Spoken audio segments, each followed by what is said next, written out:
another trip preparation. All set and let's go.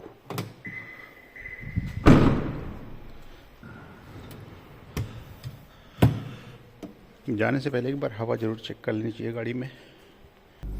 Metre को 0 कर देते हैं। 0 हो गया। हेलो भाइयों, गुड मॉर्निंग। और प्लान ये है कि we are heading towards Jaisalmer. Jaisalmer पहुंचने में यहाँ से लगभग 13 घंटे का रास्ता है गाज़ियाबाद में, जहाँ पे मैं रहता हूँ। और 2 दिन में ड्राइव करके पहुंचने का प्लान है। तो आज चलते हैं बीकानेर के आसपास, कहीं स्टे करेंगे नाइट का, और फिर कल सुबह निकल के हम लोग जैसलमेर पहुंचेंगे। जैसलमेर जाना है, घूमना है, और जैसे तनौट हो गया या सम सैंड ड्यून्स हो गया, लोंगेवाला हो गया, इन सब जगहों पे तो घूमना ही है। फोर्ट में भी स्टे करेंगे।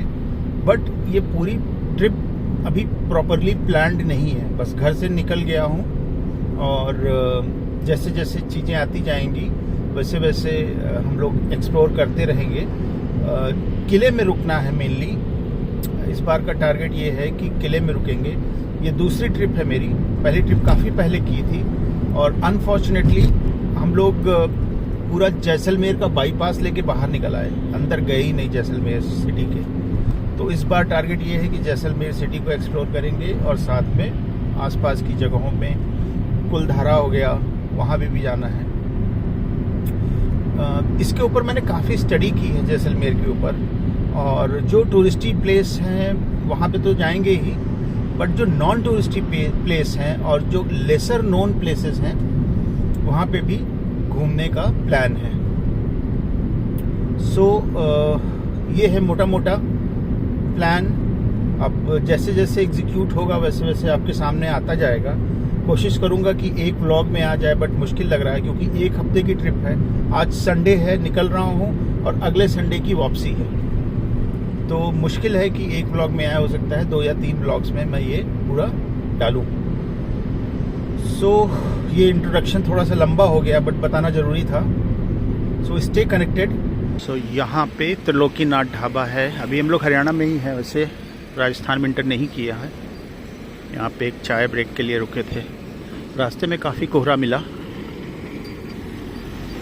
और ये अपनी चाय बढ़िया दूध वाली। कोहरा काफ़ी था, इस वजह से स्पीड ज़्यादा नहीं ली, 80 के अंदर ही चलाता रहा। मेरी सोलो जो रोड ट्रिप्स हैं उसमें ये मेरी सबसे लंबी रोड ट्रिप होने वाली है। और कल शाम को जब बैठ के मैं सोच रहा था कि 1 हफ्ते के लिए मैं कैसे निकल पाऊँगा अकेले, वो भी इतने लंबे ट्रिप में, तो थोड़ा नर्वस भी हो रहा था। सोच रहा था कैसे होगा कैसे नहीं होगा। बट अगर आप एक स्टेप एट अ टाइम लेना शुरू करते हैं तो धीरे धीरे चीज़ें अचीव हो जाती हैं और आपको पता भी नहीं लगता। वैसे सोलो हूँ तो ज़्यादा स्टॉपेज तो नहीं लूँगा। एक रास्ते में लंच ब्रेक लेंगे, शाम को हो सकता है फिर चाय के लिए रुकूँ कहीं, और फिर फाइनली नाइट स्टे के लिए जहाँ तक पहुँच पाऊँगा पहुँचूँगा, और फिर वहीं नाइट स्टे देखूँगा। अभी सुबह के 10:15 बज रहे हैं और अभी तक ठीक से सनलाइट नहीं आई है। ठीक से क्या, लगभग आई ही नहीं है। मौसम बहुत ज़्यादा ठंडा है। टेम्परेचर मतलब एज़ कम्पेयर टू दिल्ली देखा जाए तो टेम्परेचर यहाँ का काफ़ी कम है। यहाँ पे 12 डिग्री बता रहा है बाहर का टेम्परेचर। यहाँ पे लंच के लिए रुका हूँ, Shri Vishwakarma resort and marriage garden. I think यहाँ का मैं इकलौता कस्टमर हूँ। और इस रोड में जो भी ढाबे मैंने देखे वहाँ पे लोग बहुत कम थे। तो लोग ज़्यादा रहते हैं तो पता लगता है कि ढाबे ज़्यादा चल रहे हैं, बट कहीं नहीं मिला और 12:30 बज रहे हैं। तो मैंने सोचा कि क्यों ना ही कहीं पे भी रोक के कुछ खा लिया जाए। तो आइडिया ये है कि सेव की सब्ज़ी और 2 रोटी बोली है। सो अभी हम लोग चूरू डिस्ट्रिक्ट में हैं। दैट मीन्स कि we have entered into Rajasthan.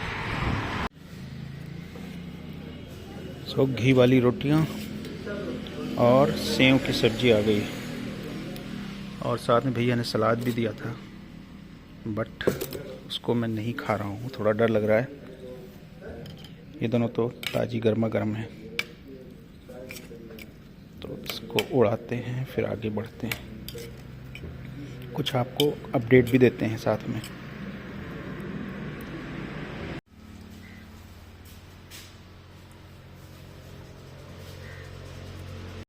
So lunch is done, बहुत टाइमली मिल गया और बहुत ही अच्छा खाना। सिर्फ सेव की सब्जी और 3 रोटियां खाई मैंने। बोला था देसी घी में रोटियां खिलाइएगा, तो बिल्कुल घर का बना हुआ देसी घी इन्होंने खिलाया है। सो बहुत ही बेहतरीन खाना था। सो जब लास्ट टाइम जैसलमेर जाने का प्लान बन रहा था आज से करीब 2 साल पहले, तो वहाँ पे एक फ़ोन नंबर मैंने लिया था किसी से, तो वहाँ पे टूर गाइड हैं, उनका नंबर मैंने लिया था और अभी उनसे फ़ोन पे बात किया तो उन्होंने एक होटल का रेफरेंस दिया है जो कि किले के अंदर है। बोला है आप वहाँ रुक जाना, रीजनेबल रेट होंगे और खाना पीना वगैरह सब उसमें इंक्लूडेड है। शाम के 4 बजने वाले थे और अंग्रेज़ों का चाय पीने का टाइम हो गया। सो मैंने सोचा क्यों ना ही यहाँ पे रुक के चाय पिया जाए। और यहाँ से लगभग 1 ही किलोमीटर के बाद अमृतसर जामनगर एक्सप्रेसवे मिल जाएगा, तो उस पे चढ़ने के बाद बड़ी मुश्किल है कि कोई चाय वाय मिल पाए, इसलिए यहाँ पे निपट लेना ज़्यादा बेहतर होगा। अभी तक की रोड कंडीशन तो बहुत ही ज़बरदस्त मिली, लगभग 350 किलोमीटर में चला चुका हूँ। सो अभी हम लोग अमृतसर जामनगर एक्सप्रेसवे पे चल रहे हैं और देख के लग रहा है कि ये अभी नया ही बना है, क्योंकि यहाँ पे जगह जगह पे एग्ज़िट भी अभी कंप्लीट नहीं है और जो रेस्टोरेंट्स वगैरह के लिए डेडिकेटेड एरिया होता है वहाँ पे भी डेवलपमेंट अभी चल रहा है। पीछे 2 जगह ऐसी मिली जहाँ पे रेस्टोरेंट्स का डेवलपमेंट चल रहा है। जो एक्सप्रेसवे से लगे हुए रेस्टोरेंट्स होते हैं उनकी बात कर रहा हूँ मैं। जिन गाइड साहब से फ़ोन पे बात हुई थी तो उन्होंने कहा कि तनौट बॉर्डर तक जाने के लिए आपको अब पास वगैरह की ज़रूरत नहीं है, परमिट नहीं लगेगा, आपके पास सिर्फ आधार कार्ड होगा तो आपका काम हो जाएगा।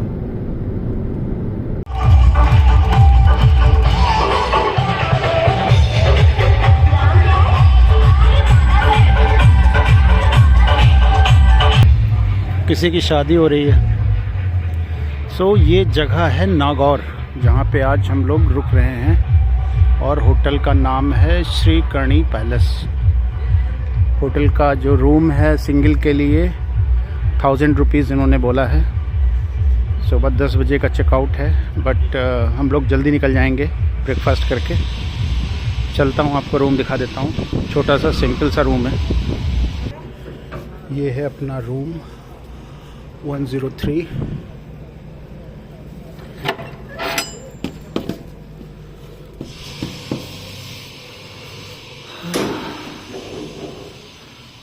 रात बिताने के लिए अच्छा है।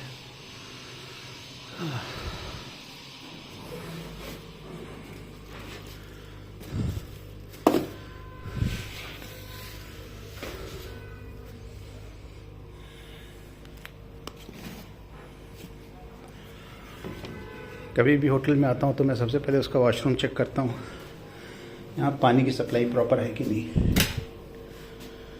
सो ये ऑलरेडी चेक कर चुका हूँ मैं।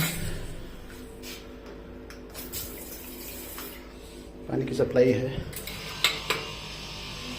भाई ने नया साबुन भी रख दिया। काफ़ी लगभग 550 किलोमीटर मैंने गाड़ी चलाई आज और शाम होने लग गई थी, तो मैंने सोचा क्यों नहीं अब हॉल्ट लिया जाए नाइट का। सो नागौर में जहाँ रुका हूँ यहीं पास में होटल नवदुर्गा है, जहाँ पे खाने के ऑप्शंस हैं। ये इधर अपना होटल है जहाँ पे मैं रुका हूँ और ये है होटल नवदुर्गा। चल के देखते हैं डिनर में क्या चीज़ें मिल जाएंगी। सो दाल चावल ही मिल पाया, अरहर की दाल तड़का और चावल। दाल बाटी नहीं मिल पाई। दाल बाटी जैसलमेर में ट्राई करेंगे। और यहाँ पे टेम्परेचर बहुत तेज़ी से गिर जाता है क्योंकि ये डेज़र्ट होने की वजह से जैसे ही अंधेरा होता है टेम्परेचर अचानक बहुत तेज़ी से गिरने लग जाता है, तो अच्छी खासी ठंड हो गई है इस समय। गुड मॉर्निंग भाइयों, और यहाँ से अब चेकआउट कर रहे हैं और we are heading towards Jaisalmer. और इस जगह का नाम औ है, ये नागौर रोड पे पड़ता है। छोटा सा टाउनशिप है, जैसे कि आप मेरे बैकड्रॉप में देख रहे होंगे। ये है पूरा टाउनशिप। तो देखते हैं, अगर होटल खुल गया होगा बगल वाला तो ब्रेकफास्ट करेंगे, नहीं तो फिर आगे चल के कहीं पे ब्रेकफास्ट करेंगे। अच्छा, कल मैंने 615 किलोमीटर गाड़ी चलाई है। मैं 550 सोच रहा था, बट इट इज़ अराउंड 615। सो अब यहाँ से लगभग 213 किलोमीटर बता रहा है डिस्टेंस, और 3 घंटे का रास्ता बता रहा है। रास्ते में एक बार कहीं हवा भी चेक करानी है मुझे, कुछ कम लग रही है हवा। इसमें 30 थी हवा, 35 करवा दी है। और इसमें कितनी है देखते हैं।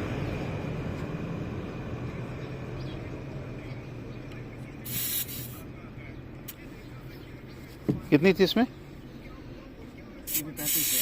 35 है ना? हाँ तो ठीक है, रहने दो। टूरिस्टी प्लेस होने की वजह से यहाँ पे हर चीज़ महंगी है। हवा भरवाना भी 20 रुपए पड़ता है यहाँ, दिल्ली में 10 था। टैंक खाली हो गया था तो यहाँ फुल करा रहा हूँ। यहाँ पे रेट है 105 रुपये 97 पैसे। बाप रे, बहुत महंगा है तेल यहाँ पे, दिल्ली से बहुत महंगा है। ये रास्ते में पगड़ी रेस्टोरेंट मिला था, यहाँ पे नाश्ते के लिए रुका हुआ हूँ। आलू के पराठे और अचार और दही, चाय भी आ रही है। इसी रास्ते पे आगे पोखरण पड़ता है, जहाँ पे न्यूक्लियर टेस्ट होते हैं। अभी तक लगभग मैं 750 किलोमीटर गाड़ी चला चुका हूँ, और जो ओवरऑल रोड कंडीशन मिली मुझे अभी तक वो बिल्कुल A1 है। और इतनी अच्छी रोड है कि आप बोनट पे पानी भर के ग्लास रख सकते हैं, वो हिलेगा नहीं। So finally we have reach to the fort, और हमारे जो गाइड साहब हैं महेश जी, वो आगे गेट मेरा वेट कर रहे हैं। गाड़ी काफ़ी पीछे पार्क की है, लगभग 100 मीटर पीछे। होपफुली वापस आने तक सामान उसमें बचा रहेगा। ये है सोनार किला, जिसको जैसलमेर का किला बोला जाता है। तो अभी का अपडेट ये है कि गाड़ी पार्किंग में लगा दी है, और सामान लेके ऑटो से होटल में जा रहा हूँ, क्योंकि किले के अंदर गाड़ी अलाउ नहीं है, तो बाहर पार्किंग में लगानी पड़ती है। और महेश जी मिल गए तो उन्होंने ऑटो करवा दी है, और हम लोग किले के अंदर जा रहे हैं।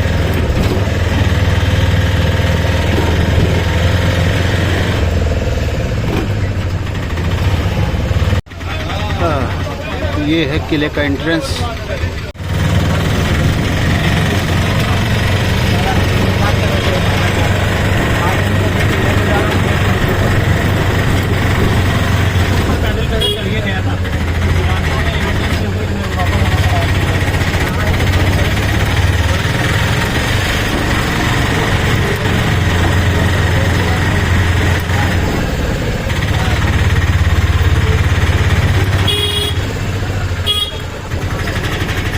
सो we have reached inside the fort, और ये यहाँ पे एक रूम है जो कि आज का स्टे है, शायद कल का भी स्टे रहेगा। और ये है अपना लंच। ये किस चीज़ की सब्ज़ी बताई थी आपने? अतोल। अतोल, बेसन की बनती है। अच्छा, ये बेसन की अतोल की सब्ज़ी है, और ये शायद आलू परवर या आलू गोभी या आलू की ही सब्ज़ी है। राइस है, रोटी है, पकौड़ी भी है, अचार भी है। ये है अपना लंच। लंच करने के बाद आज थोड़ा सा रेस्ट करूँगा, और निकल के लोकल घूमेंगे किले के अंदर। और मैं रूम के बारे में और डिटेल देता हूँ, और साथ में यहाँ से जो व्यू है वो भी आपको दिखाता हूँ लंच करने के बाद। आप लोगों को एक छोटा सा रूम टूर भी करा देता हूँ। ये है बेड, जो कि सिंगल से थोड़ा बड़ा, डबल से छोटा। ये अलमारी है, इधर खूंटियाँ दी हुई हैं जिसमें आप कपड़े टांग सकते हैं। ये ग्लास, इसमें आप अपनी शक्ल देख सकते हैं। पीछे की साइड में ये विंडो है, मेरे ख्याल से खुलती है कि नहीं ये देखना होगा, बाद में देखेंगे। और ये है टॉयलेट, इंडियन स्टाइल। गीजर भी है जिसमें कि गर्म पानी आता है, ऐसा बताया है। इसका टैरिफ है 1000 रुपीज़ पर नाइट, जो मुझे थोड़ा सा ज़्यादा लगा। अगर इसमें खाना वगैरह इंक्लूड कर देते तो शायद ठीक रहता, लेकिन अभी फ़िलहाल तो ये बिना खाने के। और ये यहाँ से व्यू है। सो ये एक किले का बुर्ज है जहाँ से नीचे शहर पूरा दिखाई देता है। यहाँ पे ये एक छोटा सा होम स्टे है 4 कमरों का। इनमें से ये वाला जो रूम है ये मेरा है, इसमें रुक रहा हूँ। और ये है किले की दीवारें, नीचे शहर है पूरा। और अपनी गाड़ी वो वहाँ खड़ी है, मैं दिखाता हूँ कहाँ खड़ी है। ये खड़ी हुई है,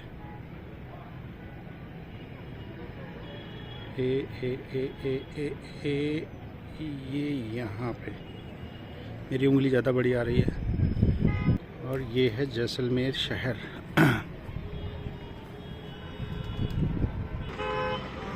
किले के भीतर रहने का एक्सपीरियंस ले रहा हूँ। इन पत्थर की दीवारों के भीतर कैसा फील होता है ये समझने की कोशिश कर रहा हूँ आज। तो महेश जी हैं जिनके थ्रू ये होम स्टे मिला है। बेसिकली महेश जी के बड़े भाई का ये घर है। और Mahesh ji is also retired, he is 64 year old. कल मैं मिलवाता हूँ आपको उनसे, और कल और परसों उनके साथ ही घूमने का प्लान है।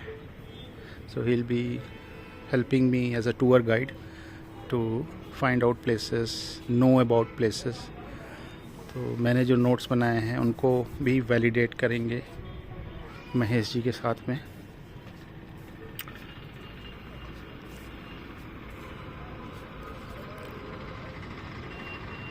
यहाँ सीढ़ियाँ हैं और रूप से और ज़्यादा लार्जर पिक्चर दिखाई देती है।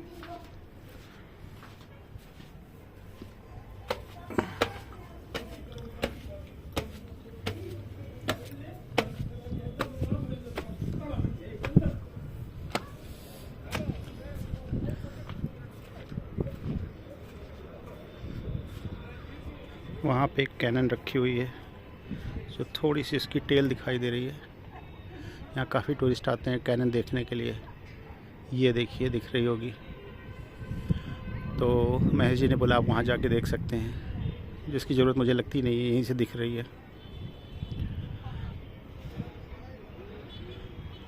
और बहुत सारी विंड मिल हैं यहाँ पे। अब दिख रही होगी विंड मिल।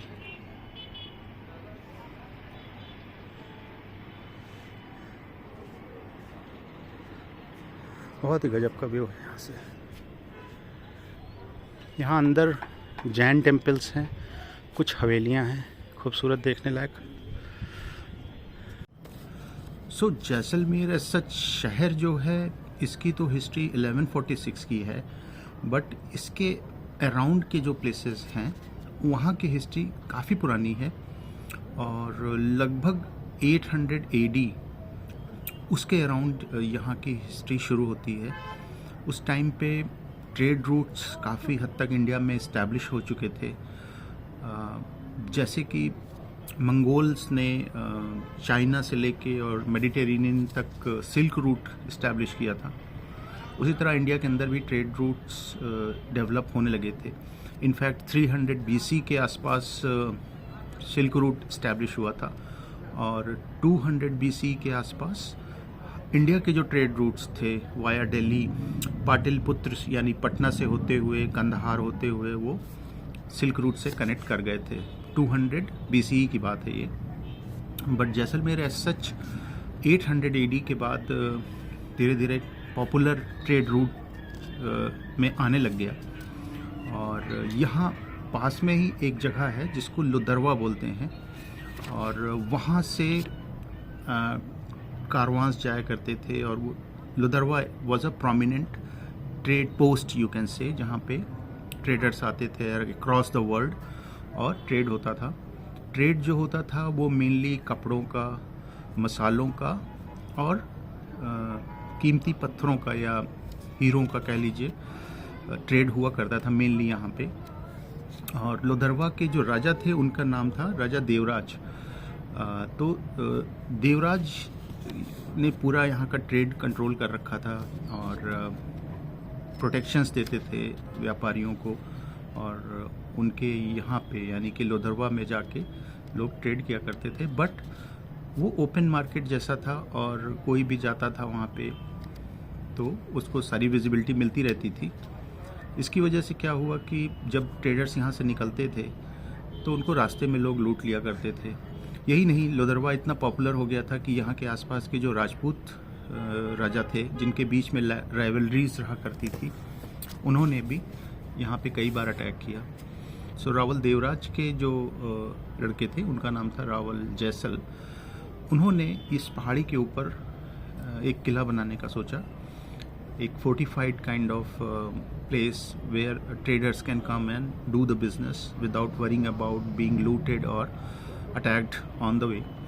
सो ये एक तरह का फिल्टर प्रोसेस हो जाता है कि आपके जो अनवांटेड एलिमेंट्स हैं वो किले के बाहर ही रहते थे। किले के अंदर क्या हो रहा है किसी को नहीं पता लगता था।